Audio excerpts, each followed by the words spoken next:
హైదరాబాద్ మీర్ చౌక్ లో జరిగిన అగ్ని ప్రమాదం తీవ్ర విషాదం నింపింది. అగ్ని ప్రమాద ఘటనలో ఇప్పటి వరకు 17 మంది మృతి చెందారు. గుల్జర్ హౌస్ మొదటి అంతస్తులో ఏసీ కంప్రెషర్ పేలిపోయింది. దాంతో భవనంలో మంటలు చెలరేగాయి. ఏం జరుగుతుందో అని తెలుసుకునే లోపే భవనం మొత్తాన్ని పొగ కమ్మేసింది. కొందరు ప్రాణాలు అరచేతిలో పెట్టుకుని బయటకు పరుగులు తీశారు. కొందరు పొగ కారణంగా ఊపిరాడక మంటల్లోనే సజీవ దహనమయ్యారు. మరికొందరు తీవ్ర గాయాలు, శ్వాస ఇబ్బందులతో బాధపడుతుండగా వారిని ఆసుపత్రికి తరలిస్తుండగానే మరణించారు.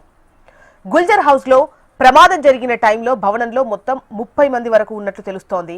అందులో మహిళలు, చిన్నారులు ఉన్నారు. ఘటనా స్థలంలో 5గురు సజీవ దహనమయ్యారు. స్పాట్ కు చేరుకున్న రెస్క్యూ టీం సహాయక చర్యలు ప్రారంభించేలోపే ఐదుగురు ప్రాణాలు కోల్పోయారు. మిగిలిన వారిని రెస్క్యూ చేసి సమీప ఆసుపత్రులకు తరలించారు. ఉస్మానియా, డిఆర్డీఓ, అపోలో, మలక్పేట, యశోద ఆసుపత్రుల్లో పలువురు చికిత్స పొందుతున్నారు. అయితే ఇందులో 12 మంది ఆసుపత్రికి వెళ్లే మార్గంలో ఆసుపత్రుల్లో చికిత్స పొందుతూ మరణించారు. హాస్పిటల్లో చికిత్స అందుకుంటున్న వారిలో కొందరు పరిస్థితి విషమంగా ఉంది. దీంతో మృతుల సంఖ్య పెరిగే అవకాశాలున్నట్లు తెలుస్తోంది.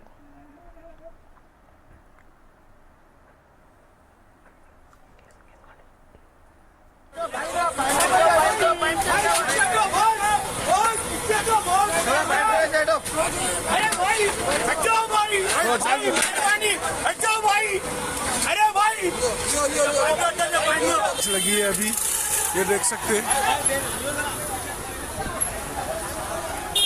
लोग यहाँ से बच के निकलते हुए।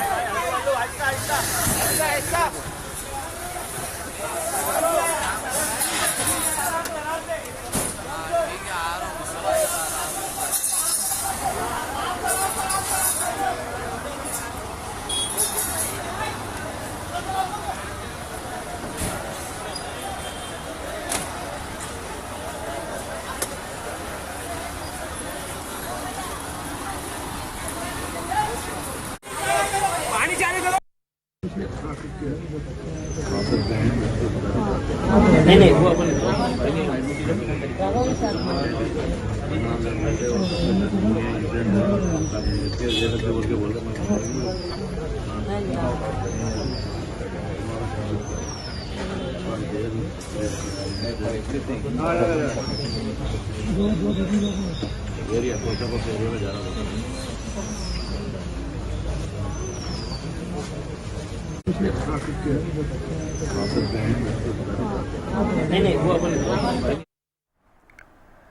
ఇక ప్రధానంగా ఈ ఘటనలో రెస్క్యూ ఆపరేషన్ కు ఇబ్బందులు ఎదురైనట్లు తెలుస్తోంది.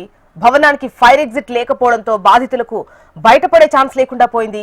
రెస్క్యూ టీమ్స్ కూడా మంటలార్పేందుకు గోడను తొలగించి వాటర్ పైప్స్ లోపలకు పంపాల్సినటువంటి పరిస్థితి. అయితే అప్పటికే మంటలు వ్యాపించాయి. పొగ కమ్మేయడంతో బాధితులు మరణించారు. కొంతమంది తీవ్ర గాయాల పాలయ్యారు. అయితే ఇంకా ఎటువంటి సిచ్యువేషన్ ఉంది, ఏంటి అనేటువంటి క్లారిటీ రావాల్సి ఉంది.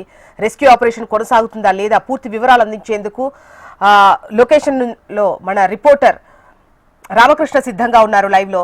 రామకృష్ణ, ప్రస్తుతం అక్కడ పరిస్థితి ఏ విధంగా ఉంది? రెస్క్యూ ఆపరేషన్ ఇంకా కొనసాగుతోందా? అందరినీ బయటకు తీసినట్టేనా? పరిస్థితి ఏంటి? చూసిన రెస్క్యూ ఆపరేషన్ పూర్తయిందని చెప్పాల్సి ఉంటుంది. ప్రస్తుతం ఏదైతే ఘటన చోటు చేసుకుందో ఆ ఘటన చోటు చేసుకున్న ప్రాంతంలోనే నేను ఉన్నాను. ఇక్కడ ఏదైతే మనకు కనిపిస్తుందో కృష్ణా పాలు కనిపిస్తుందో ఇక్కడే మంటలు రాజుకున్నాయి. తర్వాత పైన ఫ్లోర్స్ మొత్తానికి కూడా అది మొత్తం ఎక్స్పాన్షన్ అయితే అవడం జరిగింది. దీంతోనే మొత్తం కూడా ఈ ఇన్సిడెంట్ అయితే జరిగిందని చెప్పాల్సి ఉంటుంది. మరోవైపు ఇప్పటివరకు కూడా 17 మంది అయితే చనిపోవడం జరిగింది. దీనికి సంబంధించి కూడా తెల్లవారుజామున సమయంలో జరిగిన ఈ ఘటనకు సంబంధించి కూడా పెద్ద ఎత్తున స్థానికులు కూడా ఖచ్చితంగా కొంతమంది వాళ్ళే వచ్చి చేయడం జరిగింది. ప్రత్యక్ష సాక్షి కూడా ఒకతను ఉన్నారు, ఆయనతో మాట్లాడి చెప్పేది భాయ్ కౌన్సర్ టైం ఏవో కితా ఆద్మీ అందరు हम लोग यहाँ से जा रहा था नमाज पढ़ लेके, 2 लेडी आवाज दिया हमको, भैया भैया हमारा फैमिली है, बच्चा अंदर। वो तो मैडम रास्ता किधर है ये बोले तो वो मैडम हम लोग को रास्ता बतला, हम लोग शटर तोड़ के घुस गया अंदर चले गए। हम लोग अंदर गए, फिर एक वो अपने दीवार है बीच में, वो दीवार को भी तोड़े। हम लोग सबोला बला मंगा के दीवार को तोड़े। बाद में पुलिस पूरा आ गया, उन लोग भी करे हेल्प। चारमीनार के सर्कल साहब जो है उन लोग भी हेल्प करे हमारी। हम लोग पूरे मिलकर घुसे अंदर।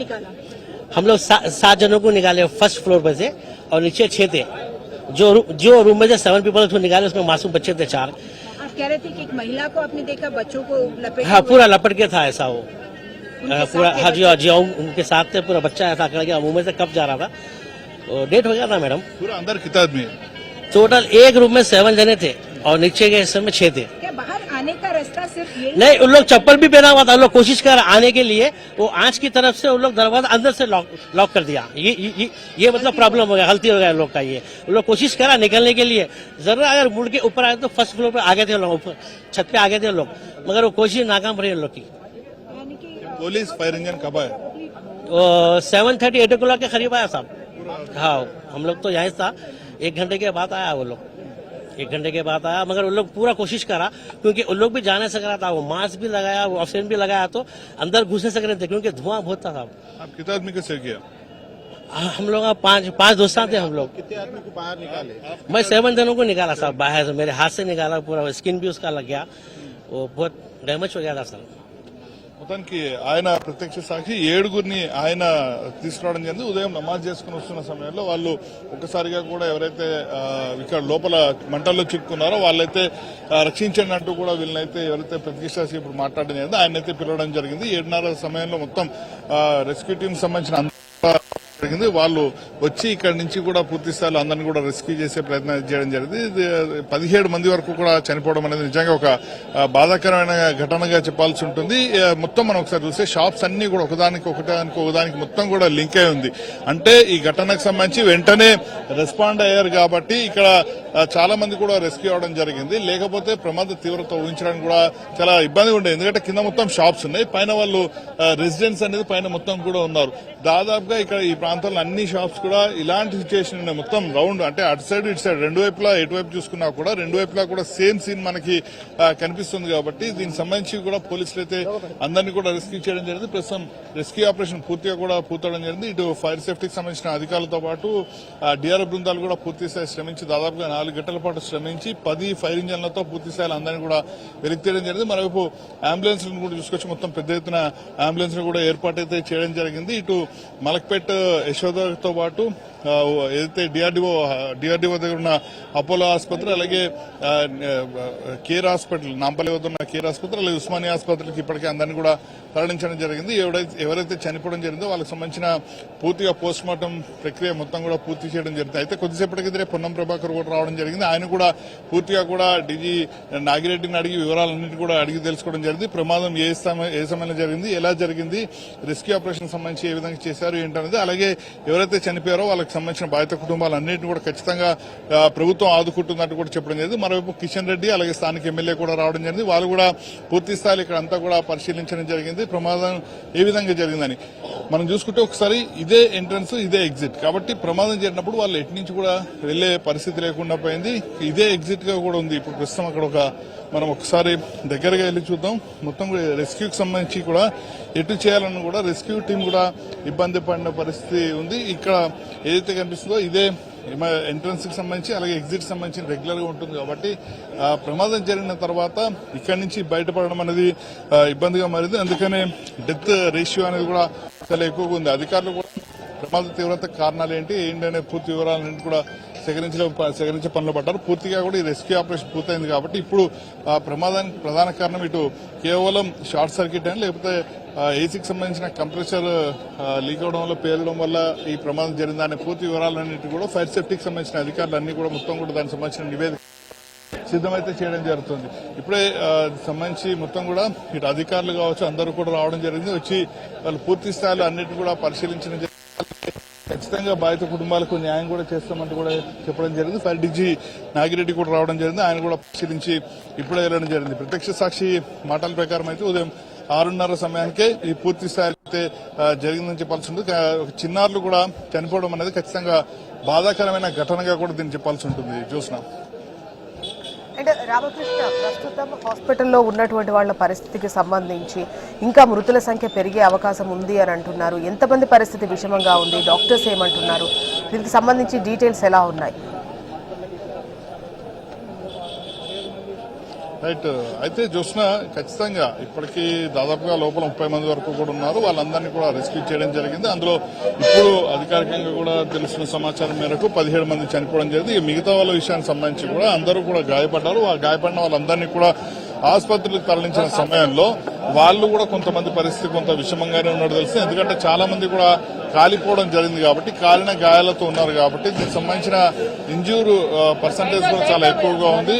కాలిపోయిన వాళ్ళు కాబట్టి వాళ్ళకి సంబంధించి వాళ్ళ ట్రీట్మెంట్ అయితే ప్రస్తుతం కొనసాగుతుంది. కొంతమంది అయితే 70 నుంచి 80% వరకు కూడా కాలిన గాయాలతో ఉన్నారు కాబట్టి వాళ్ళ పరిస్థితి కొంత విషమంగా ఉంది అనేది ఆసుపత్రి నుంచి కూడా సమాచారం అందుతుంది. ముఖ్యంగా ఎక్కువగా కూడా మలక్పేట్ సంబంధించిన యశోద ఆసుపత్రిలో ఎక్కువ మంది అయితే ట్రీట్మెంట్ పొందుతున్నారు. ఆ తర్వాత డిఆర్డీఓ అపోలోలో ఒక 4 నుంచి 5 ట్రీట్మెంట్ అయితే అక్కడ తీసుకుంటున్నారు కాబట్టి వీళ్ళకి సంబంధించి ఇంకా కొంత సమాచారం అయితే రావాల్సింది. అయితే ఇందులో కొంతమంది పరిస్థితి అయితే తీవ్రంగా ఉన్నట్టు, పరిస్థితి విషమంగా ఉన్నట్టయితే ఆసుపత్రి వర్గాలు అయితే చెప్తున్నాయి. మరోవైపు వీలైనంత త్వరగా కూడా అంటే ఘటన జరిగిన వెంటనే ఎక్కువగా కూడా అందరినీ కూడా బయటకు పంపించి రెస్క్యూ చేసి అందరినీ కూడా తీసుకోవడం జరిగింది. ముందుగా స్థానికులు రెస్పాండ్ అయితే దాదాపు 10 మంది వరకు కూడా బయటకు తీసుకురావడం జరిగింది. ఆ బయటకు తీసుకొచ్చిన వాళ్ళలోనే చాలా మంది కూడా చనిపోవడం జరిగింది. వాళ్ళలో కొంతమంది పరిస్థితి విషమంగా ఉన్న వాళ్ళని ఆసుపత్రులకైతే తరలించడం జరిగింది. ప్రస్తుతం మనం లోపల కూడా విజువల్స్ మన వీడియో జర్నలిస్టు చూపిస్తున్న విజువల్స్ ఏవైతున్నాయో అక్కడ చూస్తే లోపల మొత్తం కూడా అధికారులు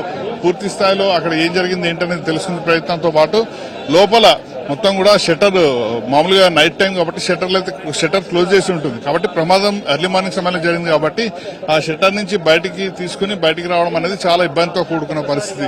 అందులో చనిపోయిన వాళ్ళలో సీనియర్ సిటిజన్లు కూడా ఉన్నారు, అలాగే చిన్నారులు కూడా ఉన్నారు. వాళ్ళు అసలు బయటకు వచ్చే పరిస్థితి ఉండదు కాబట్టి ఈ ఘటన చోటు చేసుకుని చెప్పాల్సి ఉంటుంది. అలాగే ఎవరైతే చనిపోయారో వాళ్ళకి సంబంధించిన రిలేటివ్స్ కూడా దగ్గరలోనే ఉన్నట్టు తెలుస్తోంది. వాళ్ళు కూడా ఈ పరిసర ప్రాంతాల్లోనే వాళ్ళు కూడా బిజినెస్ చేస్తున్నట్టు తెలుస్తుంది కాబట్టి వాళ్ళు పిలిచి పూర్తిగా ఎంక్వైరీ చేసే అవకాశాలు అయితే కనిపిస్తున్నాయి. అలాగే కొంతమంది ఎవరైతే రెస్క్యూ టీమ్స్ ఉన్నాయో వాళ్ళు కూడా ఇంకా లోపల ఏమైనా ఉన్నారా లేకపోతే ఎవరైనా ఉన్నారా అని తెలుసుకునే ప్రయత్నం అయితే చేస్తున్నారు. వాళ్ళు కూడా ప్రస్తుతం లోపలికి వెళ్లే ప్రయత్నం చేస్తున్నారు. ఇటు సివిల్ పోలీసులు కూడా పూర్తి స్థాయిలో వీళ్ళకైతే ఏదైతే రెస్క్యూ టీమ్స్ ఉన్నాయో వాళ్ళకైతే పూర్తి స్థాయిలో కోఆపరేట్ చేస్తున్నారని తెలుస్తుంది. అలాగే ఉన్నతాధికారులంతా కూడా పూర్తిగా కూడా సమాచారాన్ని తీసుకునే ప్రయత్నం అయితే చేస్తున్నారు. అలాగే ఓవరాల్ గా ఈ షాప్ కి సంబంధించిన మనం చూసుకుంటే ఎగ్జిట్ అనేది మనకి ఎక్కడ కూడా కనిపించట్లేదు. ఎగ్జిట్ లేకపోవడమే మృతుల సంఖ్య పెరగడానికి ప్రధాన కారణంగా చెప్పాల్సి ఉంటుంది. విశాలంగా ఉన్నప్పటికీ కూడా ఈ షట్టర్లు అన్ని క్లోజ్ చేసి ఉంటాయి కాబట్టి ఇన్సిడెంట్ జరిగిన సమయంలో ఎవరు కూడా బయటకు వచ్చే పరిస్థితి లేదు. దానివల్లే ఈ ఇన్సిడెంట్ తీవ్రత చాలా వరకు కూడా ఎక్కువైందని చెప్పాల్సి ఉంటుంది. ఉన్నతాధికారులు కూడా పూర్తి స్థాయిలో చాలా మేజర్ ఇష్యూ కాబట్టి ఉన్నతాధికారులు కూడా ఇక్కడ చేరుకుని రామకృష్ణ అక్కడ మీరు ప్రత్యక్ష సాక్షులతో మాట్లాడారు, మరికొంతమందితో కూడా మాట్లాడే ప్రయత్నం కూడా చేశారు ఏం జరిగింది ఏంటి అన్న దానిపై. అయితే కొద్దిసేపటి క్రితం అంటే ఘటన జరిగిన వెంటనే కేంద్ర మంత్రి కిషన్ రెడ్డి అక్కడికి వచ్చి మాట్లాడినటువంటి వివరాలు చూస్తే ఫైర్ ఇంజిన్ రావడం ఆలస్యమైంది, వచ్చినా కూడా ఆక్సిజన్ కు సంబంధించి సమ్ ఇష్యూస్ ఉండడం వల్లే అది జరిగిన ప్రమాదం చిన్నదే, కాకపోతే అప్రమత్తంగా ఉండకపోవడం వల్ల ఇన్ని ప్రాణాలు పోయాయి అన్న విధంగా కేంద్ర మంత్రి గారు మాట్లాడారు. దానికి సంబంధించి ఏంటి ఫైర్ అక్కడున్న వాళ్ళు ఏం చెప్తున్నారు అంటే కాల్ చేసిన వెంటనే అటు ఫైర్ సిబ్బంది కావచ్చు, పోలీసులు కావచ్చు, రెస్క్యూ టీం సమయానికి అక్కడికి చేరుకోలేదా, అక్కడ వాళ్ళు ఏం మాట్లాడుతున్నారు, దానికి సంబంధించి డీటెయిల్స్ ఎలా ఉన్నాయి? దీనిపైన ఏదైతే కిషన్ రెడ్డి మాట్లాడిన వ్యాఖ్యల్ని ఇటు మంత్రి పొన్నం ప్రభాకర్ కూడా ఖండించడం జరిగింది. ఆయన పార్టీల పరంగా మాట్లాడడం జరిగింది. ఇంత పెద్ద ఇన్సిడెంట్ జరిగినప్పుడు కనీసం ఆయన ఏమాత్రం బాధ్యత లేకుండా మాట్లాడారు అనేది ఇటు మంత్రి పొన్నం ప్రభాకర్ అయితే చెప్తున్నారు. మరోవైపు ఫైర్ డీజీ కూడా చాలా స్పష్టంగా చెప్పారు.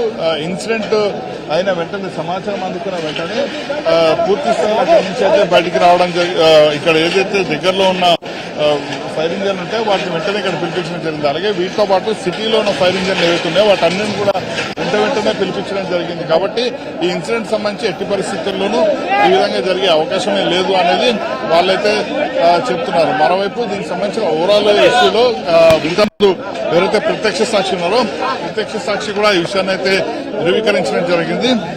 ఖచ్చితంగా ఏదైతే ఇష్యూకి సంబంధించి కూడా ఖచ్చితంగా పూర్తి స్థాయిలో ఇన్సిడెంట్ జరిగిన వెంటనే ఇక్కడికైతే రావడం జరిగింది అనేది వాళ్ళైతే చెప్పారు. కాబట్టి ఎక్కడ కూడా ఫైర్ కి సంబంధించిన వ్యవహారంలో ఎక్కడ ఎలాంటి లేట్ కాలేదు, ఖచ్చితంగా మేము ముందుగానే అనేది ఇటు ఫైర్ కి సంబంధించిన అధికారులు చెప్తున్నారు. ఒకసారి